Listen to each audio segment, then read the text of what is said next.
中国超限戦による密かな侵略。中国共産党の戦争をせずに戦いに勝つ戦法としての中国超限戦の一環として、まずは中国人を日本で帰化しやすくする。そのためにすでに帰化した日本の政治家を使って帰化の基準を5年という短期間で容易に獲得できるようにする。そのことで、日本の政治や官僚、裁判官や教育界を支配することを目指しています。平野雨竜さんの主張では国防動員法や国家安全法で拘束された中国人が5年間日本に住めば、無条件で日本人と同じ権利が得られるというのは、日本が中国に組み込まれることを意味しているのです。中国人は帰化後も親族や家族が人質として中国に残っており、国防動員法や国家安全法に拘束されているのです。逆に、日本人が中国に帰化するためには中国に特別な貢献をする必要があります。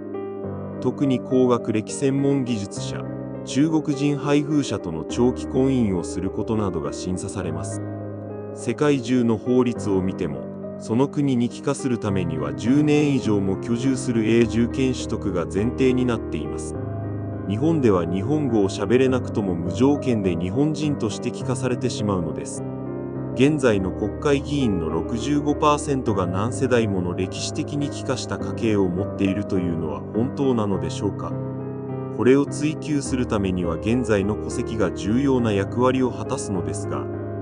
夫婦別姓を制定されることによって追求できなくなってしまうのです。しかしながら、日本では中国の国家情報法や国防動員法により拘束を受けた中国人が、永住権取得の基準である10年の半分のわずか5年間の居住条件で帰化が可能になっています。これは永住権取得よりも帰化の方が簡単であるという隠れ蓑になっているのです。しかも、たとえ日本で犯罪を犯しても外国人の帰化を取り消せないというのはおかしいのです。すでに国防動員法や国家情報法によって、中国共産党から拘束されている中国人は帰化した後で、日本の政治家や教育者、さらには裁判官などの日本のリーダーとなってしまっています。国会議員の間の流れを追及した東大生の政治資金収支報告書データベースでは、13兆円以上が中国に流出していると明らかにされています。今や、過去に帰化した家系を有する日本の政治家の 65% が帰化人の家系と言われており、中国に有利な法律が国会で作られているのです。コメントで指摘していただきましたが、2005年の小泉政権自民党外国人材交流促進議員連盟では、移民1000万人計画を提言したとのことです。そこでは国会議員713人の中で日本人は23人しかいなかったらしいのです。つまり690人の議員がすでに日本人ではなかったということなのです。帰化したと思われる日本の国会議員が曽祖父の時代に日本国籍を取った安倍晋三をはじめ、岸田文雄、野田佳彦、蓮舫、福島みずほ、福山哲郎などであるというのは本当なのでしょうか。このように、日本は5年住んで帰化した人が簡単に政治家になれて政治活動をしてしまう恐ろしい危険な状態の国なのです。これは人権差別などではなく、日本人の日本のための政治を行う当然の権利なのです。特に、帰化した中国人は本人の意思にかかわらず、国家情報法により永遠に中国共産党のスパイとして活動するか、または国防動員法による中国軍の戦兵隊として活動するのです。現在、我々が支払った日本の再生エネルギー賦課金が中国共産党の支配下にある上海電力に流れています。そのため大阪の電気料金が 40% も値上がりしたと言われています。また、日本の労働者を育成するのではなく、外国人労働者を雇用すると雇用した企業に1人72万円の補助金が我々の貴重な税金を使って支払わされています。さらに去年、日本人の学生には生活給付金は支給されていないのにもかかわらず、我々日本人がなけなしのお金で支払った税金で2904名もの中国人留学生一人一人に最大年間に160万円もの生活給付金が支給されているのです。しかも、日本の大学院の博士課程に学んでいる。約3000人の中国の留学生に1000万円が支給されたという事実が明らかにされています。日本人の学生には卒業時に300万円の返済義務のある奨学金も中国学生には返済義務のない奨学金が付与されています。また、日本の消費税は年金などの支出に充てると限定されているはずが、現実には中国人観光客や中国系輸出企業に還付金として還付させられ、日本の富を中国共産党に吸収されているようなのです。さらに日本での相続税の支払いのために売却を余儀なくされた我々日本人が先祖から受け継いできた貴重な日本人の土地が相続税の存在しない中国共産党員に購入させて、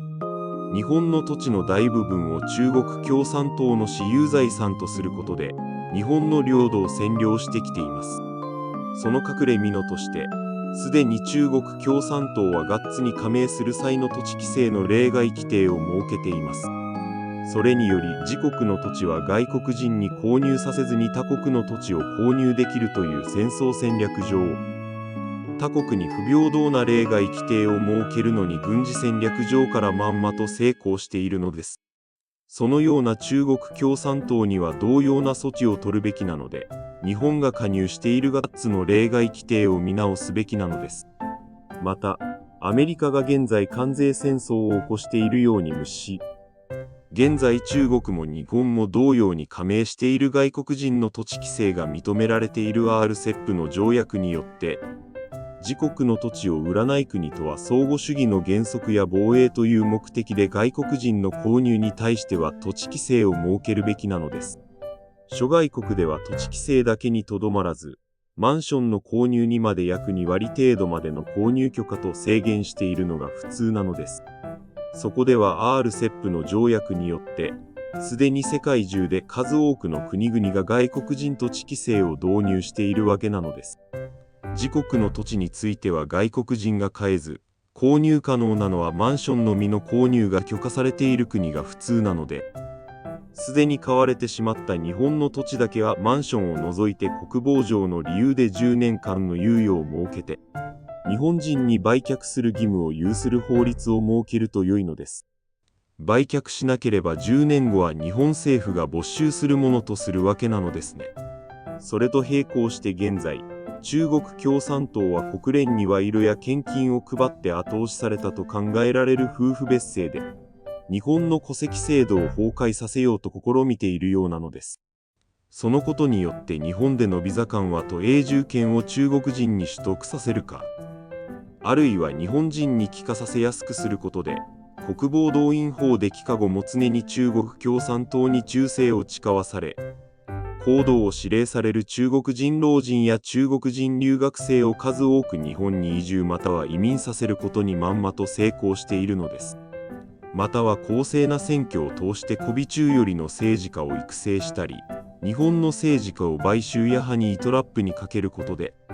日本の岩屋外相のような日本を代表とする政治家や教育者、裁判官という日本のリーダーに育て上げることによって、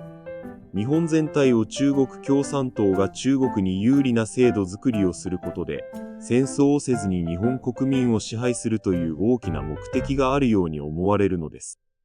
日本の政治は本来の日本人が日本人の子孫のために行う必要があるので、一刻も早く日本人のための日本人による政治体制を確立しなければなりません。